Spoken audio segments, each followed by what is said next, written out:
My name's Chris McPherson. I'm with Blackjack Paving. I'm an estimator here, and I've been working here for 6 years. I started in 1976. I've experienced everything. I've laid the asphalt down, so I know what it takes to do a good job. With the experience that I have, I want them to know that I know what I'm talking about. When I meet someone, I want them to feel comfortable with me.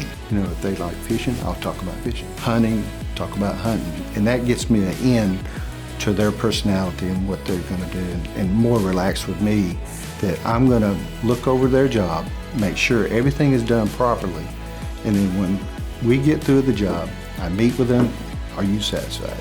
It's very gratifying to me that when we get through the job and it looks great, I know they're gonna call me back. That's what we look for at Blackjack Paving.